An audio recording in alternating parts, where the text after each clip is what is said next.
हमारे प्रधानमंत्री मोदी जी पर जो विश्वास है, उस विश्वास की ये विजय है। और इन 48 उम्मीदवारों से कह रहा हूं कि आप जब काम करेंगे इंशाअल्लाह कामयाबी के बाद ना आप किसी का मजहब देखेंगे, ना आप किसी की जात देखेंगे। आपकी आवाज जो पार्लियामेंट में ना पहुंचे वो दुश्मन, उनको आपको नाकाम करना है। हम अपनी पार्टी की बात कर सकते हैं। हमको यकीन है कि पहले से बेहतर हमारा इंशाअल्लाह परफॉर्मेंस होगा। महाराष्ट्र की सियासत में आज एक ऐसा सियासी जलजला आया जिसने दशकों पुराने किलों को ताश के पत्तों की तरह बिखेर दिया। यह सिर्फ चुनाव के नतीजे नहीं बल्कि महाराष्ट्र की राजनीति के पूर्ण रूप से बदल जाने का एक बड़ा ऐलान है। बीएमसी समेत 29 नगर निगमों के इस महासंग्राम में भाजपा शिंदे गठबंधन यानी कि महायुति ने वो प्रचंड आंधी पैदा कर दी जिसने विपक्ष को पूरी तरह से जमीन पर ला दिया, सूपड़ा साफ कर दिया। लेकिन इस पूरी तस्वीर में एक शख्स जिसके रुतबे ने सबसे ज्यादा सुर्खियां बटोरी और दिग्गजों के माथे पर पसीना ला दिया, वो हैं असदुद्दीन ओवैसी। ओवैसी की पार्टी AIMIM ने इस बार महाराष्ट्र के शहरी इलाकों में अपना वो खौफ और जलवा कायम किया, जलवा दिखाया जिसकी कल्पना शायद ही किसी राजनीतिक पंडित ने की भी हो। महाराष्ट्र के इस चुनावी नतीजों ने स्पष्ट कर दिया कि सूबे में अब केवल 2 ही ध्रुव बचे हैं, एक तरफ भाजपा की विकासवादी मशीनरी और दूसरी तरफ ओवैसी का बढ़ता हुआ सियासी रसूख। नमस्कार, मेरा नाम है मुकुंद और आप देखना शुरू कर चुके हैं वन इंडिया का स्पेशल न्यूज बुलेटिन देश दिन भर।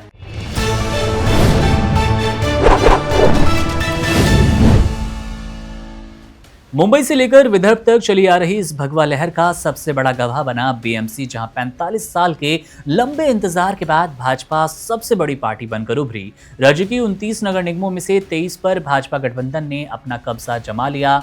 पुणे, नागपुर और नासिक जैसे बड़े शहरों में तो विपक्ष की आवाज ही गुम हो गई। महायुति गठबंधन ने करीब 1200 से अधिक सीटों पर जीत दर्ज की है। परचम लहराकर ये साबित कर दिया कि महाराष्ट्र की जनता ने प्रधानमंत्री नरेंद्र मोदी और मुख्यमंत्री शिंदे की जोड़ी पर मुहर लगा दी। वहीं दूसरी तरफ उद्धव और राज ठाकरे का गठबंधन महज 120 सीटों के आसपास सिमटता नजर आया, जो उनके राजनीतिक अस्तित्व पर सबसे बड़ा प्रहार है। और अब अपने अस्तित्व की लड़ाई भी ठाकरे बंधु लगभग हार गए। लेकिन इस बड़ी जीत के बीच असली धमाका ओवैसी की पतंग ने किया, जिसने मुस्लिम और दलित बहुल इलाकों में कांग्रेस और एनसीपी के परंपरागत वोट बैंक की जड़ें खोद दी। दोपहर के चढ़ते सूरज के साथ ओवैसी का भौकाल बढ़ता गया। दोपहर 2 बजे तक रुझानों में AIMIM 67 से 75 सीटों पर बढ़त बना चुकी थी और धीरे धीरे यह आंकड़ा और बढ़ता गया, जो कि राज्य की शहरी राजनीति में एक नए युग की शुरुआत माना जा रहा है।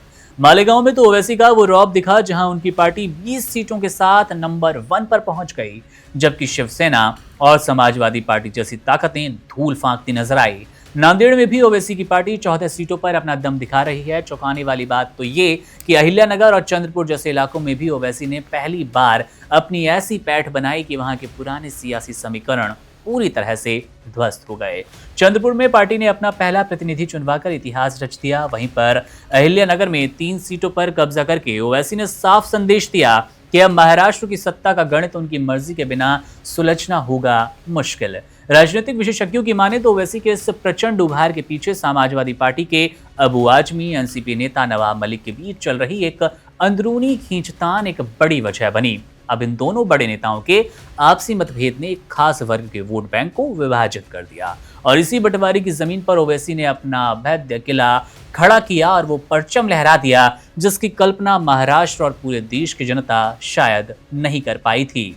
बीएमसी की 4 सीटों पर जीत और अन्य निगमों में ओवैसी का ये दमदार प्रदर्शन आने वाले विधानसभा और लोकसभा चुनावों के लिए एक बड़े पावर शिफ्ट का इशारा भी है।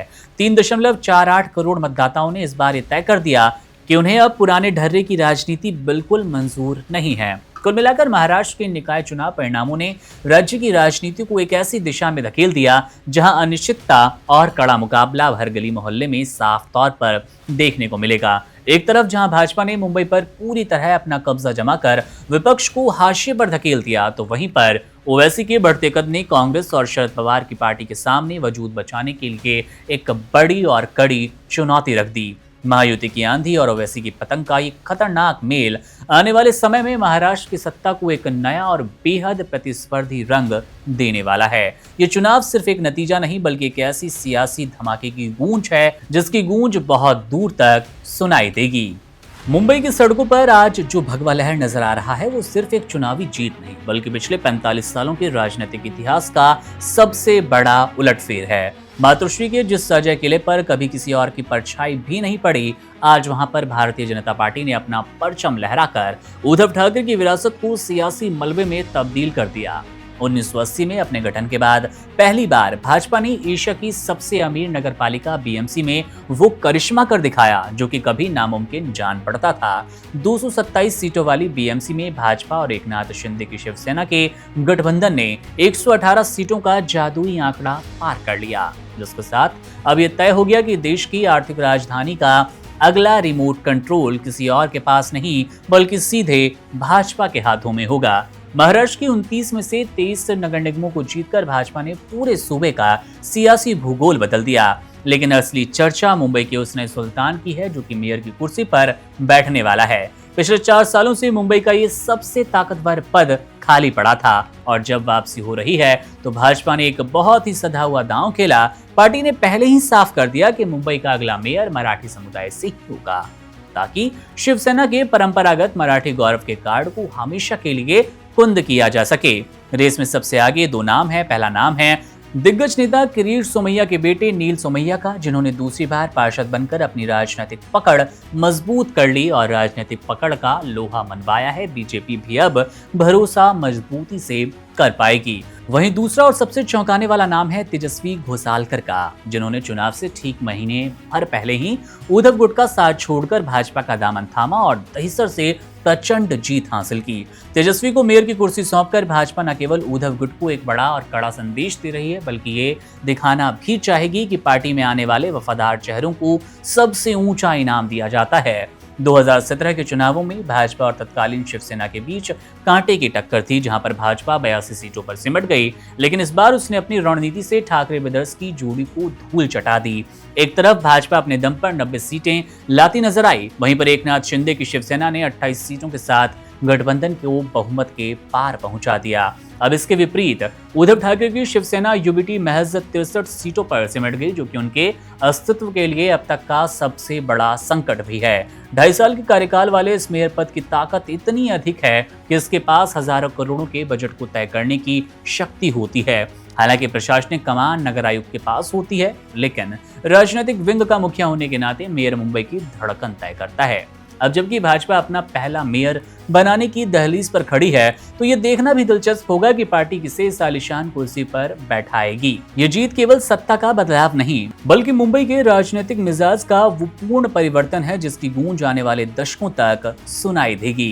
इंसाफ के मंदिर में बैठकर दूसरों के गुनाहों का फैसला करने वाले जज जब खुद कैश कांड के दलदल में फंस जाएं तो लोकतंत्र की नींव हिलने लगती है। इलाहाबाद हाईकोर्ट के जस्टिस यशवंत वर्मा के साथ कुछ ऐसा ही हुआ जिसे कानून की भाषा में बड़ा झटका और नैतिकता की भाषा में अंजाम कहा गया। कल्पना कीजिए, एक जज का सरकारी बंगला धू धू कर जल रहा हो और आग बुझाने पहुंचे फायर फाइटर्स को मलबे के बीच से जले नोटों की गड्ढियां मिले। ये कोई फिल्मी सीन भी नहीं बल्कि जस्टिस यशवंत वर्मा के दिल्ली स्थित बंगले की वो हकीकत है जिसने पूरे न्यायपालिका की साख पर सवालिया निशान खड़े कर दिए। आज सुप्रीम कोर्ट ने उनकी उस याचिका को सिरे से खारिज कर दिया जिसमें वे खुद को बचाने के लिए संसद की कार्यवाही और जांच कमेटी को चुनौती दे रहे थे। जस्टिस वर्मा का दांव उन पर उल्टा पड़ गया और अब उन पर महाभियोग की तलवार लटक गई, जिससे बचना भी लगभग नामुमकिन सा नजर आ रहा है। इस पूरे फसाद की शुरुआत होती है 14-15 मार्च 2025 की उस काली रात को जब दिल्ली के एक पॉश सरकारी बंगले में आग लगी। उस वक्त जस्टिस वर्मा मौजूद नहीं थे, लेकिन जब फायर ब्रिगेड ने स्टोर रूम का दरवाजा खोला तो वहां का नजारा देखकर उनके होश उड़ गए। आग की लपटों के बीच थी नोटों की गड्ढियां, जिसका वीडियो सोशल मीडिया पर तेजी से वायरल है। जंगल की आग की तरह पसरता गया। अब जांच में पता चला कि यह पैसा अनकाउंटेड था, यानी कि बेहिसाब था। इस शर्मनाक घटना के 1 हफ्ते के भीतर ही उनका तबादला दिल्ली से इलाहाबाद हाई कोर्ट कर दिया गया, जहां उनसे सारे न्यायिक काम भी छीन लिए गए। लेकिन मामला यहां रुकता नहीं है। संसद में उन्हें पद से हटाने की प्रक्रिया शुरू हुई और लोकसभा अध्यक्ष ने उनके खिलाफ जांच के लिए 3 सदस्यीय समिति भी गठित कर दी। जस्टिस यशवंत वर्मा ने खुद को बचाने के लिए सुप्रीम कोर्ट का दरवाजा खटखटाया और एक तकनीकी पेंच फंसाने की कोशिश की। अब उनकी दलील थी कि किसी जज को हटाने के लिए प्रक्रिया तभी शुरू होती है जब लोकसभा और राज्यसभा दोनों सदनों में प्रस्ताव स्वीकार किया जाए और एक संयुक्त समिति बनाई जाए।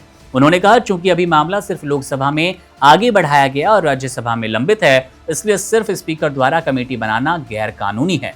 अब वे जांच कमेटी के सामने पेश होने के लिए वक्त मांग रहे थे, लेकिन देश की सबसे बड़ी अदालत ने उनकी एक भी ना सुनी। सुप्रीम कोर्ट ने साफ कर दिया कि प्रक्रिया में कोई गड़बड़ी है ही नहीं और उन्हें जांच का सामना करना होगा। सुप्रीम कोर्ट के इस कड़े रुख के बाद अब जस्टिस यशवंत वर्मा के पास भागने के अलावा कोई रास्ता है नहीं। अब उन पर महाभियोग की कार्रवाई अपनी पूरी रफ्तार से चलेगी। भारतीय न्यायपालिका के इतिहास में एक बड़ा, आप कह सकते हैं, पहलू जुड़ने वाला है, क्योंकि इतिहास बताता है कि किसी जज को पद से हटाना बेहद कठिन है, दुर्लभ है, लेकिन जस्टिस वर्मा ने कैश कांड के जरिए जो दाग लगाया है उसने इस प्रक्रिया को अनिवार्य बना दिया। अब ना तो उनके पास न्यायिक गरिमा बची है और ना ही कानून का वो कवच जिसे पहनकर वे जांच से बचना चाहते हैं। आने वाले दिन जस्टिस वर्मा के लिए किसी डरावने सपने से कम नहीं होंगे, क्योंकि अब सवाल सिर्फ उनकी नौकरी का नहीं बल्कि उनकी साख और सलाखों का भी है। ये मामला उन तमाम लोगों के लिए एक कड़ा सबक है जो कि समझते हैं कानून की कुर्सी पर बैठकर उनकी पहुंच कानून से ऊपर हो गई।